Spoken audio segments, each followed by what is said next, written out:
हाँ जी, a very good evening to one and all. देखो यार, ये मैं आप लोगों के लिए एक फ़ॉर्मूला की लिस्ट लेके आया हूँ।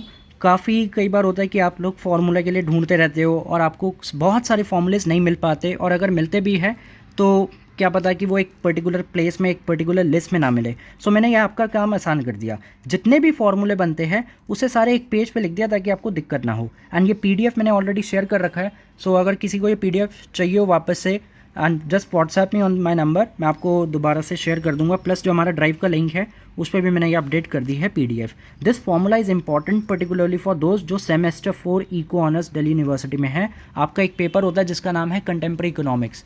तो कंटेम्प्रेरी इकोनॉमिक्स का जो पेपर है वहाँ पे आपसे क्या पता है एक न्यूमेरिकल पूछ ले। सो इसलिए पास्ट ईयर के ट्रेंड में भी देखा गया है एक आधा न्यूमेरिकल इसका आ रखा है। सेकेंडली, जिन्होंने आगे आईएएस का पेपर देना है या इकोनॉमिक्स एज ऑप्शन लेना है, या आप अगर एमए एंट्रेंस देना चाहते हो, डीएससी का, कहीं का भी अगर आपको इकोनॉमिक्स की लाइन में रहना है, सो ये फॉर्मूलेज आपको बहुत हेल्प करते हैं। लास्ट ईयर नेट के पेपर में इसके ऊपर क्वेश्चन आ रखा है। इफेक्टिव रेवेन्यू डेफिसिट उसने पूछा था। प्लस इस साल जो बजट आया या इकोनॉमिक सर्वे आया उसमें भी आपको ये टर्म्स कई बार मिलती है, और न्यूज़पेपर्स में भी आपको ये टर्म कई बार रिपीट मिलेगी। सो प्लीज़ आप ये नोट कर लो। एंड इसका एक और पेज है, ये रहा। वीडियो पॉज करके प्लीज़ आप नोट कर लेना।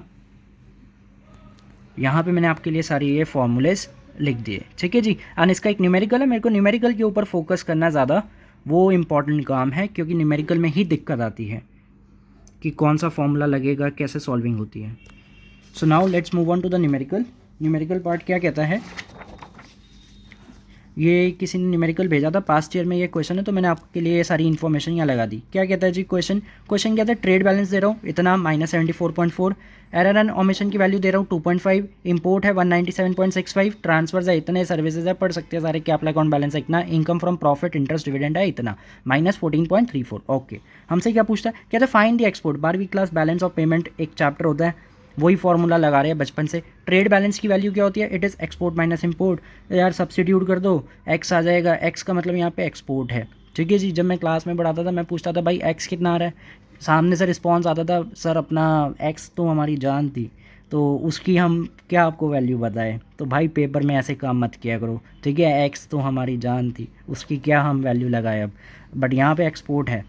दूसरा क्या बोलता है, कहता है find the current account balance, that is trade balance plus net invisible item. Net invisible में कौन कौन आ रहा है आपका, ये रहा, income from profit interest dividend, services आ रहे हैं, ट्रांसफर्स आ रहे हैं, ठीक है। और एक्सपोर्ट एंड इंपोर्ट तो आपने ऑलरेडी यहाँ पे इंकॉर्पोरेट कर ही दिया था। थर्ड, मेरे से पूछता है चेंज इन रिजर्व्स, ये कैसे आएगा, दिस इज इंपॉर्टेंट पार्ट जहाँ पे लोगों को दिक्कत आ रही होगी।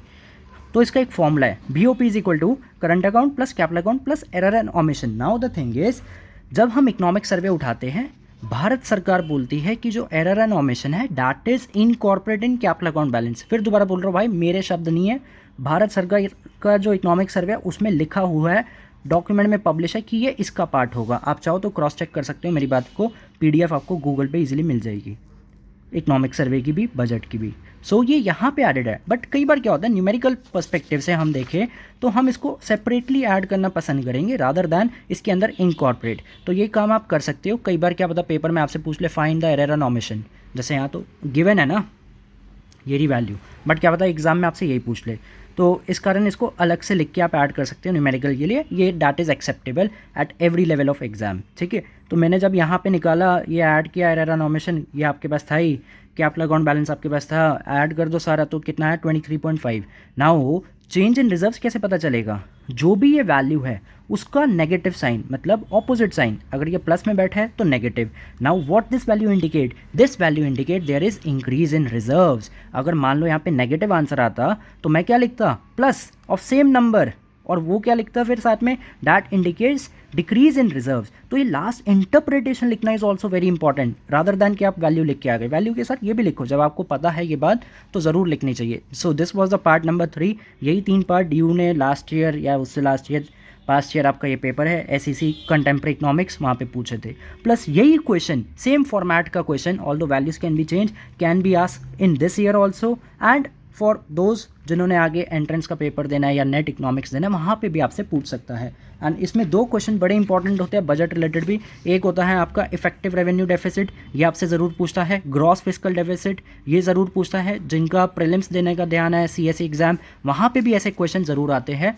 जी अपना प्रीलिम्स लेवल पे भी, ठीक है, जीएस इकोनॉमिक्स जो आपकी आती है वहाँ पे भी आपसे ये 2 क्वेश्चन पूछ सकता है। प्लस नेट इकोनॉमिक्स हो गया, एमए एंट्रेंस हो गया। सो ये फॉर्मूला प्लीज़ नोट कर लेना वीडियो पॉज करके, एंड अगर पीडीएफ आपके पास है वेल एंड गुड, नहीं है तो आप व्हाट्सअप कर दीजिए। ये 2 नंबर्स मेरे हैं, आप इनमें से किसी पे भी व्हाट्सअप कर सकते हो, ठीक है। सो ये क्वेश्चन आप प्लीज़ नोट कर लो, एंड अगर कोई भी दिक्कत हो जस्ट व्हाट्सएप में। सो ये बात का ख्याल रखना, प्लस माइनस एंड वो क्या रिजल्ट शो करता है, ठीक है। ओके जी, थैंक यू सो मच।